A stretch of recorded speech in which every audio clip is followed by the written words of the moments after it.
आप सभी का आज के इस कार्यक्रम में हार्दिक स्वागत एवं अभिनंदन करते हैं। आज के कार्यक्रम की अध्यक्षता हमारे यहाँ की आदरणीय प्राचार्य प्रोफेसर मंजुला उपाध्याय मैम कर रही हैं। मैं एनसीसीवी की ओर से आपका हार्दिक स्वागत एवं अभिनंदन करती हूँ।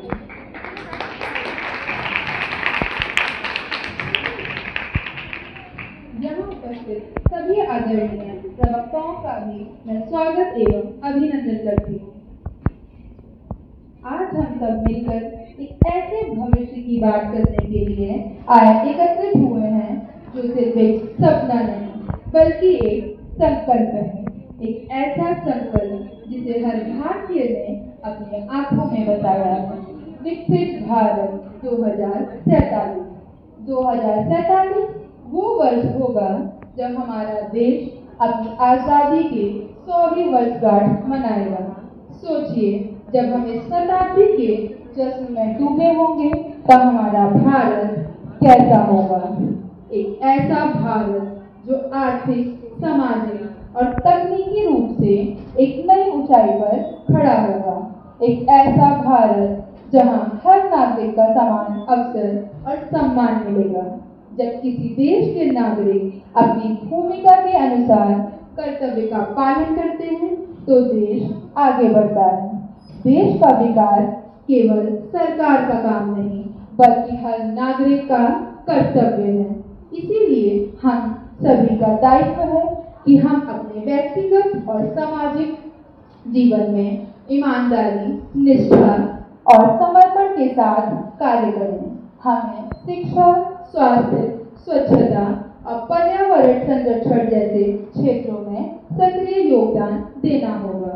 युवाओं का नवाचार और उद्यमशीलता के माध्यम से देश की प्रगति में अपना महत्वपूर्ण स्थान बनाना होगा, जबकि महिलाओं को सशक्त होकर राष्ट्र निर्माण में अपनी भागीदारी सुनिश्चित करनी होगी।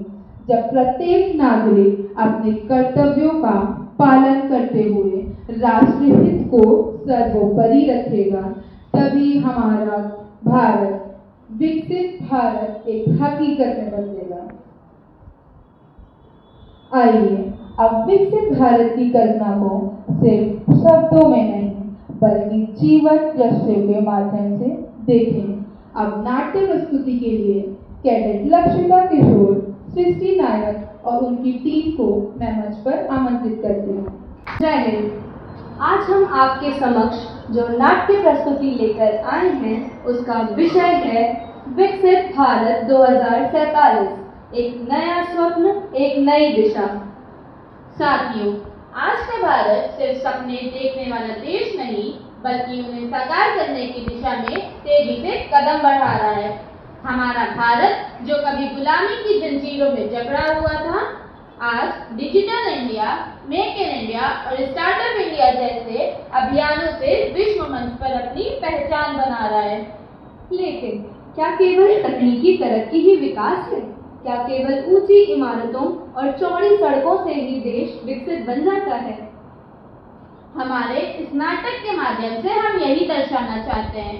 यह प्रस्तुति एक दर्पण है जो हमें दिखाएगा कि असली विकास क्या है।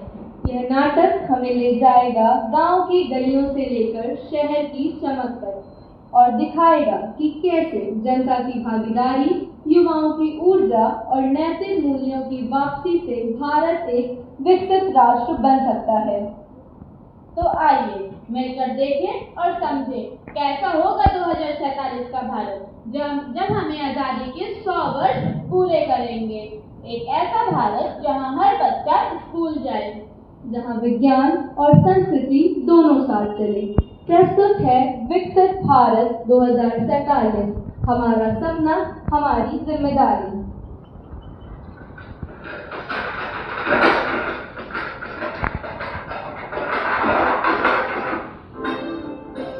हमारा प्यारा भारत जो पहले सोने की चिड़िया कहलाता था,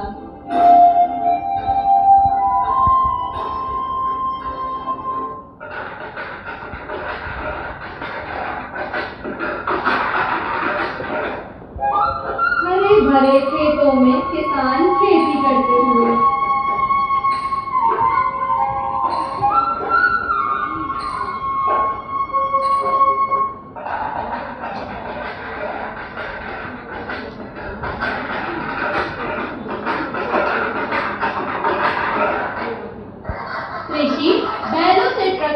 ओर अग्रसर होते हुए।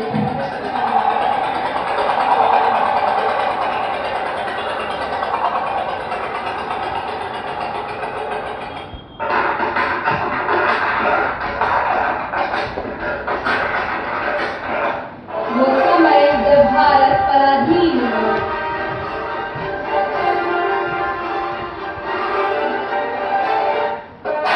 आजादी के लिए भारतीयों को अनेक कठिनाइयों का सामना करना पड़ा।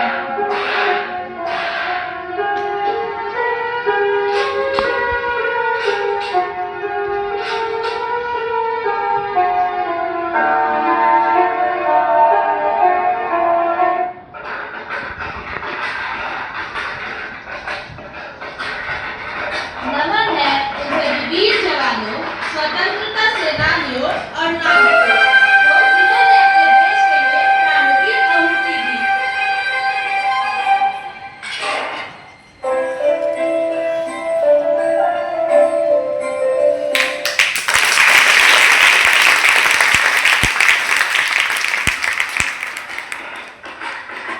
देश की स्वतंत्रता के लिए न केवल पुरुषों ने बल्कि महिलाओं ने भी अपना योगदान दिया।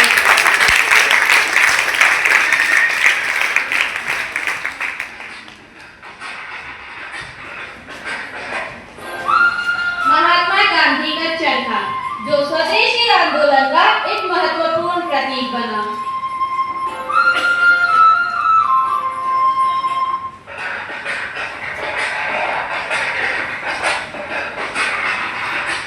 हमारा भारत आजादी का परचम लहराते हुए भारत माता की जय।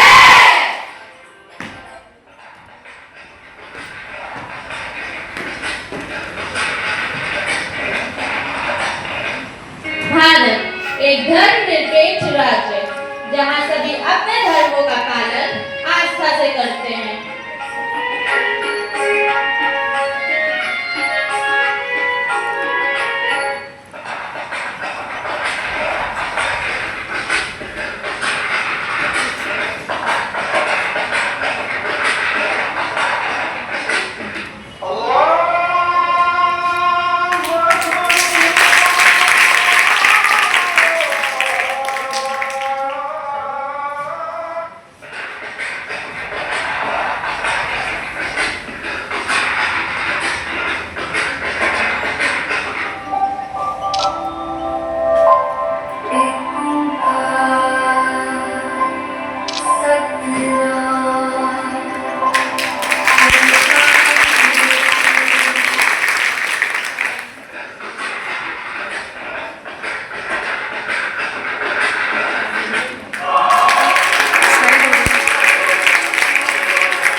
अपनी प्रतिभा एवं पराक्रम का परचम लहरा रहा है।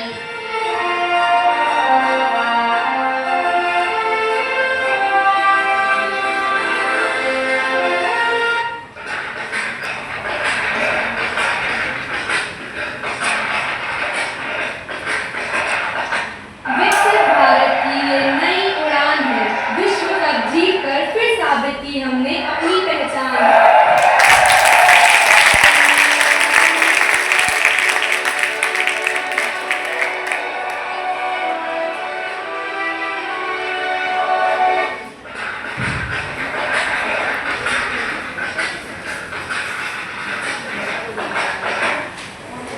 गति और सुविधा का नया युग, मेट्रो और बुलेट ट्रेन।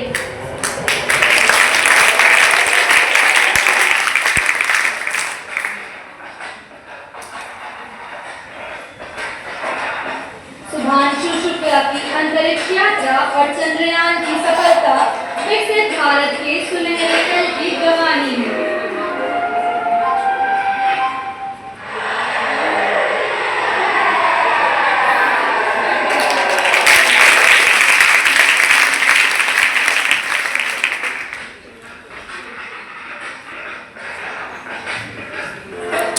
जब देश का हर हाथ तरक्की में लगेगा तभी बनेगा विकसित भारत।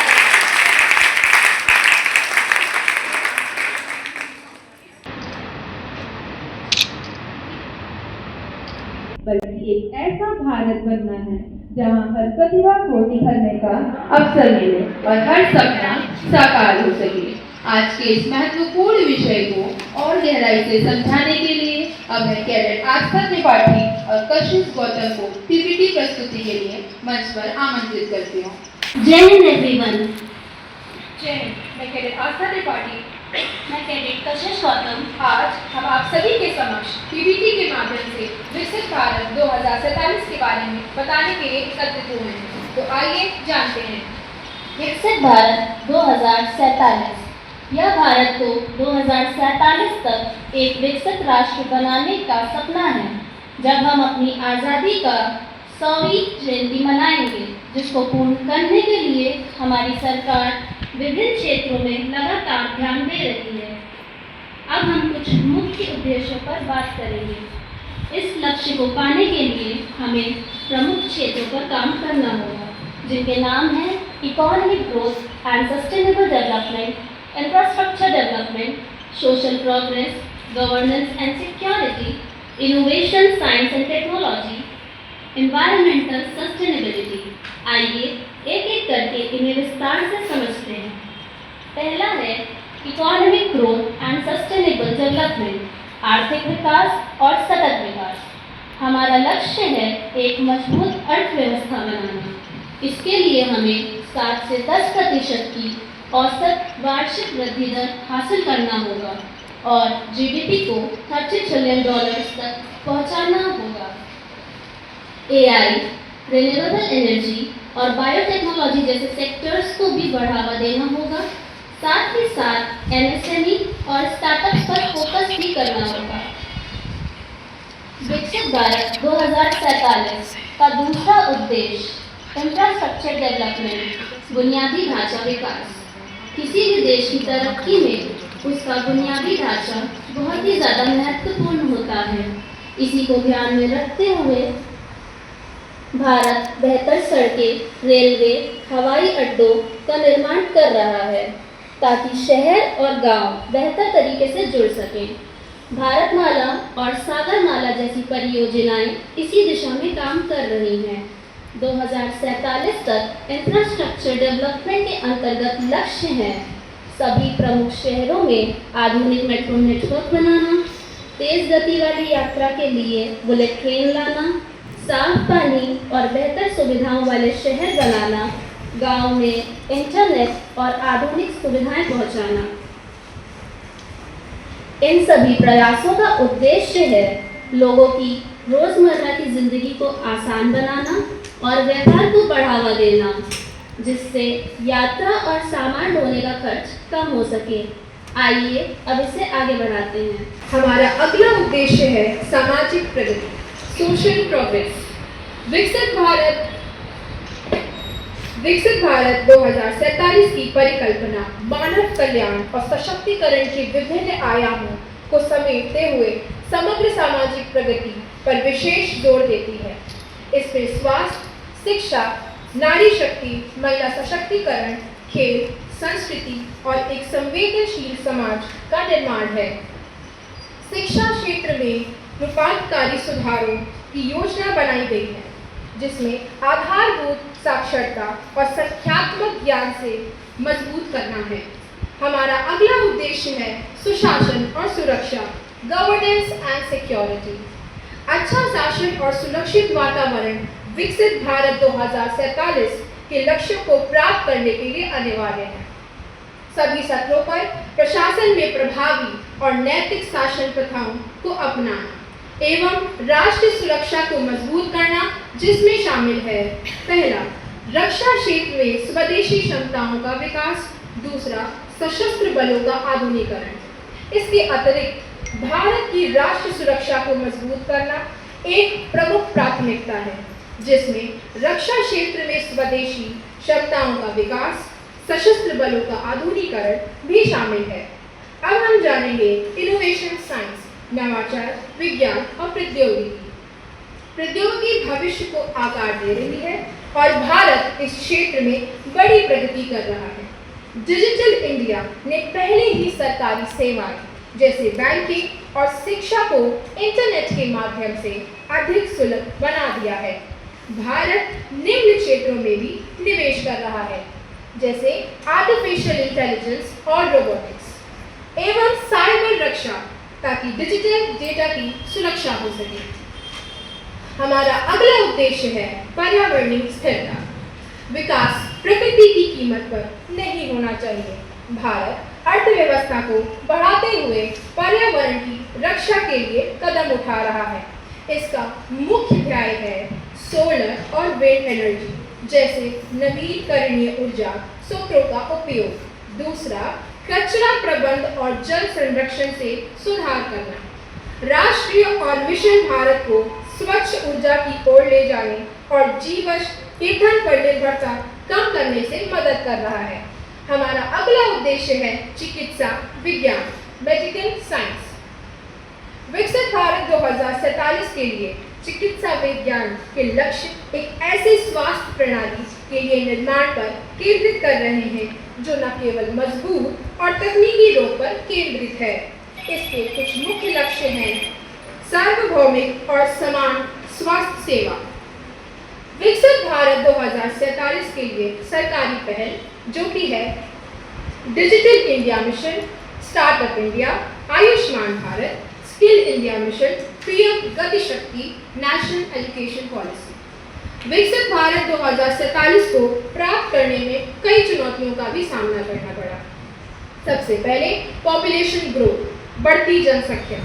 बढ़ती जनसंख्या के साथ भारत को सभी के लिए पर्याप्त संसाधन, रोजगार और अवसंरचना सुनिश्चित करनी होगी। दूसरा, करप्शन।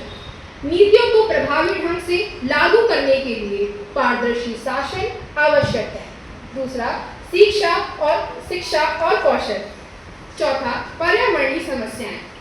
अंत में मैं बस इतना ही बोलना चाहूंगी कि विकसित भारत 2047 एक मजबूत, आधुनिक और आत्मनिर्भर भारत का सपना है। इसका लक्ष्य है यह सुनिश्चित करना कि हर भारतीय को शिक्षा और स्वास्थ्य सेवा, रोजगार और आधुनिक संरचना के साथ अच्छा जीवन मिले। यात्रा लंबी है, लेकिन दृढ़ संकल्प के साथ भारत 2047 ग्लोबल लीडर बन सकता है। आइए एक कदम आगे बढ़े अपने राष्ट्र के विकास में योगदान दें।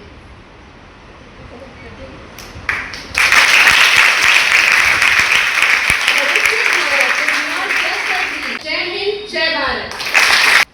ज्ञान और भावना का संगम है कविता। इस संगम को जीवंत करने के लिए मैं कैडेट गरिमा तिवारी को कविता प्रस्तुति के लिए मंच पर आमंत्रित करती हूँ। सवरता निखरता ये देश, जैसी कोई दुल्हन बदलती हूँ देश। ये वादे इरादे ये कस्में नहीं, ये मेहनत मशक्कत ये खुद पे यकीन। यही है सुनहरा सा भारत, यही है सुनहरा सा भारत। हवा में हुनर है, फिजा में महारत। हवा में हुनर है, फिजा में महारत। जमी को पलक को हुआ तब गुमान, जमी को पलक को हुआ तब गुमान। लिखा चांद पर हमने जय हिंदुस्तान, लिखा चांद पर हमने जय हिंदुस्तान। लहर है शहर है ये बदलाव की, वतन के जतन से सजे ख्वाब की। वतन के जतन से सजे ख्वाब की। जता दो बता दो कि तुम कम नहीं, जता दो बता दो कि तुम कम नहीं। विजय का लहरना है परचम यही, विजय का लहरना है परचम यही। जहाँ तुम खड़े हो वहीं हो शुरू, जहाँ तुम खड़े हो वहीं हो शुरू।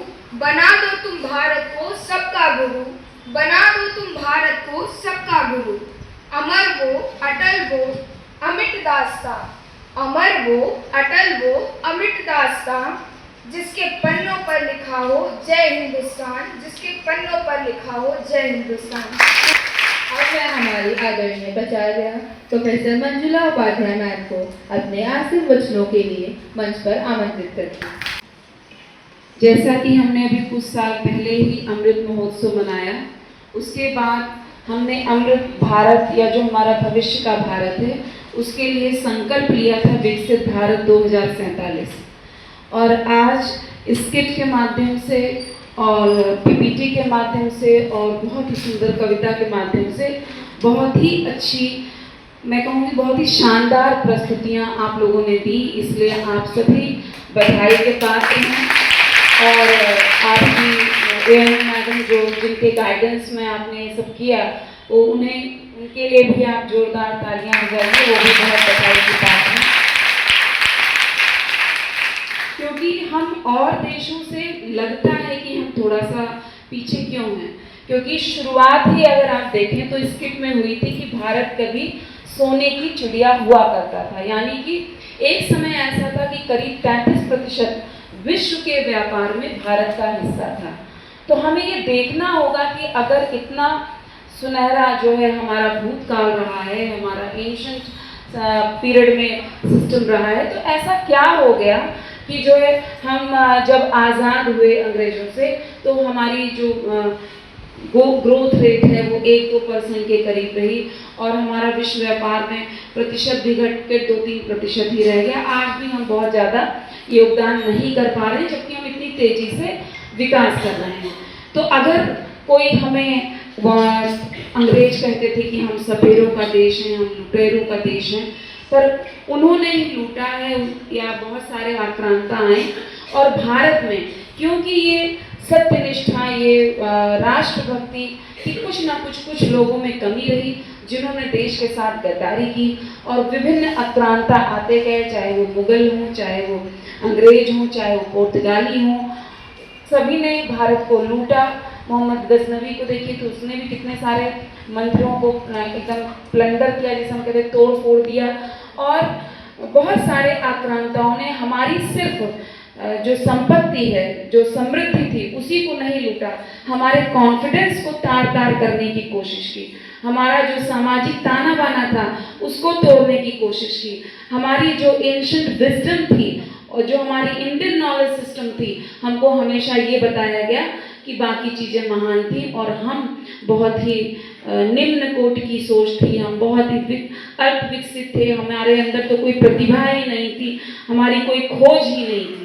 पर अगर आप इंडियन नॉलेज सिस्टम के अंतर्गत हमारी जो एंशिएंट कल्चर है उसको पढ़ें तो कितनी सारी चीज़ें हैं जो यहीं से जन्म ली हैं, बाद में उनकी खोज हुई। बस ये है कि विश्व ने भी उन चीज़ों को अपने द्वारा जो बाद में जिन लोगों ने खोज की उसका पेटेंट ले लिया या उसको ज़्यादा प्रचारित प्रसारित किया गया। इसीलिए आप देखिए, आप कोई भी कार्य करते हैं तो आपको वीडियो फोटो बनाने को कहा जाता है, क्योंकि आप कुछ भी करते रहो, अगर वो दिख नहीं रहा है, अगर आप उसको समाज में स्थापित नहीं कर रहे हैं तो आपकी चीज़ मानी ही नहीं जाती है। और भारत ने ये फेस किया था और इन सारी जटिलताओं के बाद जैसा कि अभी देखा कि कितने सारे बलिदानी हुए, कितने लोगों को फांसी चढ़ी भारत को आज़ादी दिलाने के लिए। तो ये हम सभी की, आज के जो युवा हैं, आप सभी की, हम सभी की रिस्पॉन्सिबिलिटी है कि जिन लोगों ने हमें आज़ाद कराने के लिए अपने प्राण गंवाए, जिनके परिवार बर्बाद हुए, जिन्होंने अपने बेटों और बेटियों को जो है हमारी रक्षा करने के लिए जो है या देश के लिए आज़ाद कराने के लिए अपनी बलि दे दी, आज भी जो हमारे सैनिक हैं, जो हमारे सैन्य ऑफिसर्स हैं, वो हमारी रक्षा करने में उनको भी जान की आहुति देनी पड़ती है। पर आज समस्याएं और विकट इसलिए भी हैं कि आज हम आतंकवाद से लड़ रहे हैं, आज हम भारत देश के अंदर ही बहुत सारी विघटनकारी शक्तियों से लड़ रहे हैं। तो इन सारी चीज़ों के प्रति आपको सजग सबल रहना होगा और सिर्फ किताबी नॉलेज ही नहीं ज़रूरी है। जब आप एक स्वतंत्र देश में रहेंगे, जब आप एक अच्छे वातावरण में रहेंगे तभी आप जो है अपने भविष्य को भी संवार पाएंगे। तो भविष्य को संवारने के लिए छोटी छोटी आप प्रलोभनों में ना कभी फंसिएगा। और जब अपने देश की बात आती है, जब अपने संस्थान की बात आती है या अपने परिवार की बात आती है, तो कभी भी छोटे प्रलोभनों में फंसकर जो है इन किसी भी को भी क्षति नहीं पहुंचाना, ये आपका सबसे बड़ा उत्तरदायित्व है। क्योंकि शिक्षा जो है वो आपके सर्वांगीण विकास के लिए होती है। आप कैंपस में आए, एक जो आज की माध्यम स्किट के माध्यम से आपने दिखाया, जो पीपीटी के माध्यम से दिखाया, जो आपने कविता के माध्यम से दिखाया, देखिए आपको मंच मिला और आपके अंदर इतनी प्रतिभा थी और आपने उस प्रतिभा को प्रदर्शित किया। तो ये इस तरीके से आप जब रिस्पॉन्सिबल होकर, जब कैंपस में एंजॉय करते हुए ये करते हैं, तब ये आपके मानस पटल पर जीवन भर के लिए आपके लिए ये स्मृतियाँ तरोताज़ा रहेंगी। जब भी आप आगे लाइफ में आगे बढ़ोगे, किसी बड़ी नौकरी में लगोगे या कोई अपना कार्य करोगे, आपकी शादी ब्याह होगा, बच्चे होंगे, तो उसके बाद जब आप ये फोटोग्राफ्स को रिकॉल करोगे या आप अपने माइंड में ही सोचोगे कि हमारे कॉलेज में ये हुआ था, तो ये जो टाइम पीरियड होता है ये जीवन में दोबारा नहीं आता है। तो अपनी स्टूडेंट लाइफ को एंजॉय भी करिए, पर अपनी रिस्पॉन्सिबिलिटी भी समझिए और देश के प्रति, संस्थान के प्रति, देश के प्रति, अपने परिवार के प्रति, अपने प्रति, सबके लिए ये रिस्पॉन्सिबिलिटी समझिए। अपने गुरुजनों का सम्मान करिए, जो भारत की संस्कृति रही है उसके अकॉर्डिंग काम करिए। हम एआई की बात कर रहे हैं, हम डिजिटल इंडिया की बात कर रहे हैं, वो सारी चीज़ें ठीक है, पर हमें ये देखना होगा कि हमारे देश के लिए क्या अच्छा है। हमारे यहाँ, क्योंकि हम जानते हैं कि हमारे यहाँ पॉपुलेशन अधिक है, इसका मतलब हमारे यहाँ लेबर अधिक है, तो हमें ऐसी टेक्नोलॉजी अडॉप्ट करनी होगी, ऐसी पॉलिसीज अडॉप्ट करनी होगी कि हम अपने लेबर को एब्जॉर्ब कर सकें, यानी कि लेबर इंटेंसिव टेक्निक्स को हमें लेना होगा। अगर हम ऐसा नहीं लेते हैं तो बेरोजगारी बढ़ेगी। तो हम जब पॉलिसीज अडॉप्ट कर रहे होते हैं वेस्टर्न कल्चर से, तो हमारे लिए ये समस्याएं उत्पन्न होती हैं बेरोजगारी वगैरह की। पर आज इसीलिए हम मजाक भी उड़ाते हैं, बहुत लोग, हम नहीं, बहुत लोग मजाक उड़ाते हैं कि ये कह रहे हैं कि ये पकौड़ा बेचे या कुछ। अभी मैंने कल ही एक आर्टिकल कहीं पढ़ा कि एक महिला थी, उनके पति की मृत्यु हो गई, तो उसके बाद उन्होंने अपने बच्चों का भरण पोषण समोसा बेचने की शुरुआत से किया और आज उनके हजारों के ऊपर चेन्स भारत और बाहर हैं। इतनी बड़ी वो बिजनेस वुमेन है। तो कोई भी कार्य छोटा या बड़ा नहीं होता, जब आप उसको करते हो उसके बाद आपके पास बढ़ने के लिए बहुत स्कोप होता है। नौकरी में तो आप एक फिक्स हो जाते हो कि आपको इन रूल्स के अकॉर्डिंग चलना है, आपको इतना पैसा मिलेगा, पर बिजनेस और इतने साल पे आपका प्रमोशन होगा। पर जब आप बिजनेस करते हो, जब आप स्टार्टअप्स खोलते हो, तो वो आपकी मेहनत और आपकी पूरी जो किस तरीके से आप कार्य करो इस पे डिपेंड करता है। तो और भारत में एंशिएंट जब हमारी कल्चर थी तो हर घर में रोजगार था, क्योंकि अगर हम देखते हैं कि चीन हमसे ज़्यादा जनसंख्या वाला देश था, आज नहीं है पर था, पर वहाँ पर इतनी बेरोजगारी क्यों नहीं थी? क्योंकि वहाँ पे हर घर में छोटी छोटी कॉटेज इंडस्ट्रीज और जो ये कलपुर्जे बनते हैं, यानी जो इंडस्ट्री के पार्ट्स बनते हैं या जो कंज्यूमर गुड्स बनते हैं, वो सब हर घरों में बन रहे थे। तो इस वजह से वहाँ पे बेरोजगारी इस तरीके की नहीं दिख रही थी। अगर हम ये सोचें कि हमें कोई नौकरी दे दे और हम नौकरी पाले, कोई सोचना गलत नहीं है, पर हम ये सोचें कि अगर वो नहीं तो हमारा जीवन समाप्त। जैसा कि आप देखते हैं कि आज के युवाओं में सुसाइड की टेंडेंसी बहुत बढ़ रही है। वो जो है मेडिकल कॉलेजेस में पढ़ने जाते हैं, वो इंजीनियरिंग कॉलेज में पढ़ने जाते हैं, माँ बाप का प्रेशर है, वहाँ पे कंपटीशन का प्रेशर है, पीयर ग्रुप का प्रेशर है, शिक्षक का प्रेशर है, वो झेल नहीं पाता है। कुछ अपनी पर्सनल लाइफ की भी चीज़ें हो सकती हैं और फिर उसको लगता है कि वो परफॉर्म ही नहीं कर पा रहा, और ऐसे लोग आत्महत्या कर लेते हैं। अच्छे संपन्न परिवारों के बच्चे कर ले रहे हैं। तो हमको ये सोचना चाहिए कि वो हम क्यों परफॉर्म नहीं कर पा रहे हैं या हमें लग रहा है कि हम सक्सेसफुल नहीं हो पाएंगे, इस अंदेशे से अपने जीवन को समाप्त करने का कोई मतलब नहीं। कभी कभी आप देखिए तो जो आज हम रिलायंस इंडस्ट्री देखते हैं, तो जो उनके पिता थे मुकेश अंबानी जी के जो पिता थे धीरू भाई अंबानी, वो कोई बहुत पढ़े लिखे या बहुत बड़ा शुरू से ही उन्होंने बिजनेस थोड़ी ना शुरू किया था। तो ज़्यादातर बिजनेसमैन आप देखिए तो छोटे से शुरुआत करते हैं और आगे प्रगति करते जाते हैं।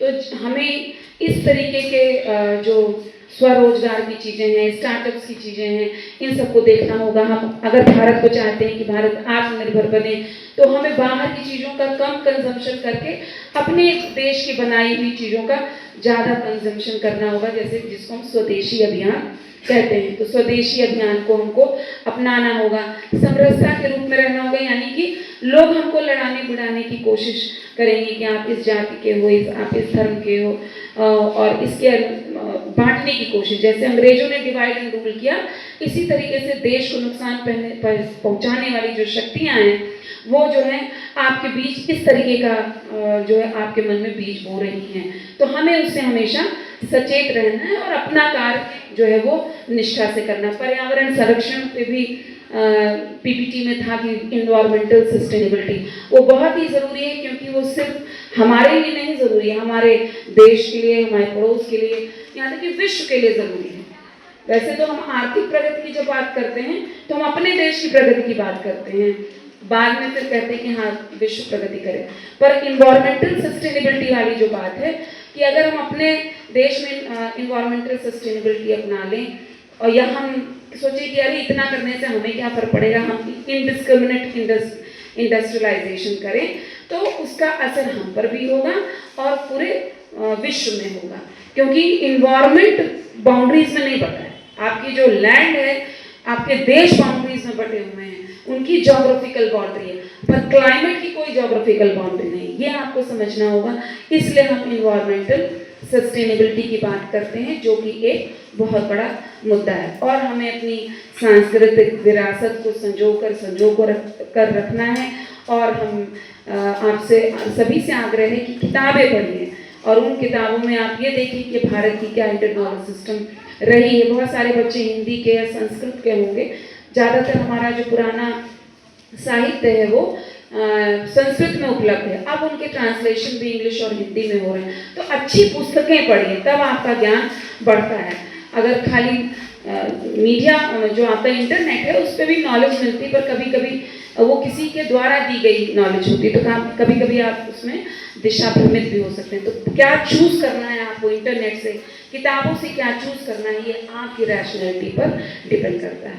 तो क्योंकि अभी नेक्स्ट दूसरा भी कार्यक्रम है और समय हो चुका है, तो आपने बहुत अच्छा टॉपिक चुना, विकसित भारत 2047, क्योंकि ये हम सभी जो हैं इस कालखंड में जी रहे हैं और आगे हमें रहना है, खास तौर पर आप लोग। तो जो है ये हम सभी की जिम्मेदारी है कि हम भारत को विकसित भारत की ओर ले चलें, पर अपने मॉडल के साथ ले चलें। जो विश्व में चल रहा है उसको ध्यान रखते हुए, अपनी आंखें खोले हुए हमें जो है अपने मॉडल को बनाते हुए, अडॉप्ट करते हुए, दूसरों की नकल ना करते हुए, जो हमारे देश के लिए ज़रूरी है, जो हमारे समाज के लिए ज़रूरी, जो हमारे इन्वायरमेंट के लिए ज़रूरी है, ऐसी चीज़ों को अडॉप्ट करते हुए, ऐसी पॉलिसीज़ के साथ हमको आगे बढ़ना होगा।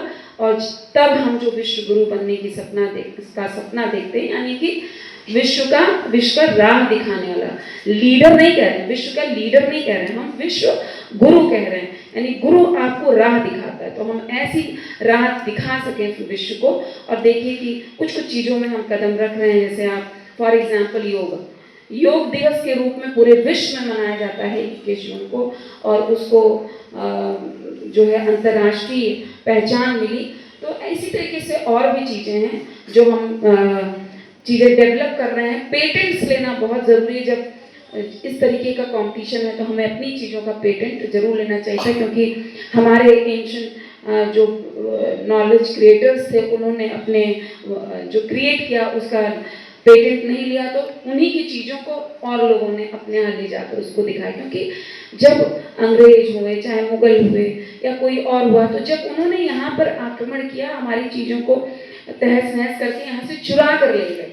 कोहिनूर हीरा के बारे में तो जानते हैं, सब चुरा के ले गए। ऐसे न जाने कितनी चीज़ें चुरा के ले गए, तो हमारी नॉलेज भी तो चुरा के ले गए होंगे, ये हमें सोचना चाहिए। ऐसा नहीं कि सिर्फ आर्थिक चीज़ें चुरा कर ले गए होंगे। तो ये आंखें खोल के रहना समाज में जरूरी है और एक बड़े सपने देखना जरूरी है और आप सभी के वो सपने साकार हुए इन्हीं शुभकामनाओं के साथ। बहुत बहुत धन्यवाद प्राचार्य जी का। और इन्होंने तुम लोग जो तालियां बजाई वो जो संदेश उन्होंने अपने प्रेरणादायी कथनों से दिया उसके हिसाब से कम थी, तो एक बार जोरदार तालियां। और फिर ये भी खास तौर से जिन्होंने प्रतिभागिता की उन सबके लिए जोरदार तालियां। और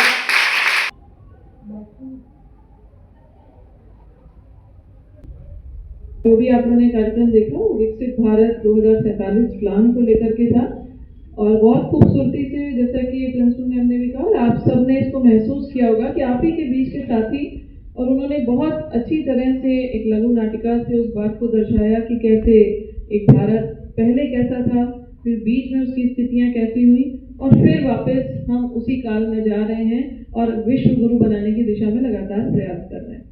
तो इसके लिए सबसे महत्वपूर्ण जो भूमिका है वो युवाओं की है। तो मुख्य बात यही है, उसको हम हड़बड़ाहट में नहीं यहाँ पर कहना चाह रहे थे, इसलिए युवाओं की सबसे महत्वपूर्ण भूमिका है इस विकसित भारत को बनाने में, जैसा कि प्रिंसिपल मैम ने भी कहा और हम लोग भी हमेशा कहते हैं, क्योंकि 2047 जो 100वां वर्ष होगा उस समय आप वहां पर होंगे, आप भविष्य के निर्माता हैं। तो भारत में युवाओं की संख्या भी बहुत एक बड़ा बल माना जाता है युवाओं का, तो युवाओं ही पर ही आधारित है कि देश की दशा और दिशा 2047 में क्या हो और क्या क्या चीजें हमें चाहिए, किस किस फील्ड में हमें आगे बढ़ने की जरूरत है, तब हम विकसित भारत कहलाएंगे। ये सब आपने पीपीटी के माध्यम से डिटेल में देखा और उम्मीद करते हैं कि आपने थोड़ा बहुत समझा होगा। तो कुल मिलाकर के यहाँ पर यह है कि सबका साथ, सबका विकास और सबका विश्वास, इस भाव को लेकर के हम विकसित भारत बना सकते हैं। अगर हम केवल एक सरकार ने कोई बना दी, एक योजना बना दी और उससे हमारा भारत विकसित हो जाएगा, ऐसा संभव नहीं है। सरकारें योजनाएं बना सकती हैं, लेकिन सबको उसमें भूमिका अपनी अपनी निभानी होगी। जैसा कि कई बार आपको पहले भी कहा गया, आपकी जो भी भूमिका है समाज में, इस समय आप छात्रा हैं तो छात्रा के रूप में जो भूमिका है उसका निर्वहन अच्छी तरह से करें, तभी एक अच्छे नागरिक की आप भूमिका कर सकते हैं, तभी हमारा देश जो है वो विकसित भारत की दिशा में आगे बढ़ सकता है। तो समावेशी विकास की बात हो रही है, आर्थिक रूप से सुदृढ़ भारत की बात हो रही है, सांस्कृतिक विरासत को संभाल कर रखने की बात हो रही है, आधुनिकता के साथ परंपरा का सामंजस्य करने की बात कर रहा है विकसित भारत। इन सब को जब हम जोड़ेंगे तब हम कह पाएंगे कि वास्तव में वो विकसित भारत है और विश्व गुरु बनने की दिशा में आगे बढ़ रहा है। तो आप सबसे यही उम्मीद है कि जो आज ये कार्यक्रम विशेष रूप से एनसीसी निदेशालय के निर्देशानुसार जरूर हुआ, हमारे commanding officer colonel doctor Dinesh Kumar Pathak sir के निर्देशानुसार हुआ, लेकिन इसको जानना हम सबका दायित्व है, हम सबका कर्तव्य है और इसके अनुसार हमें निरंतर आगे भी बढ़ना है। जब हमारा विकास होगा तो हमारे समाज का होगा, हमारे देश का होगा, फिर वैश्विक स्तर पर पूरे वसुंधरा का विकास होगा, जो कि भारत वसुधैव कुटुंबकम की नीति को लेकर के चलता है। तो एक बार फिर से आप सबके प्रयास के लिए एक बार जोरदार तालियां। और जैसा तो वो उसका समापन हम एनसीसी गान और राष्ट्रीय गान के साथ करते हैं, तो सभी अपने स्थान पर खड़े हो जाए।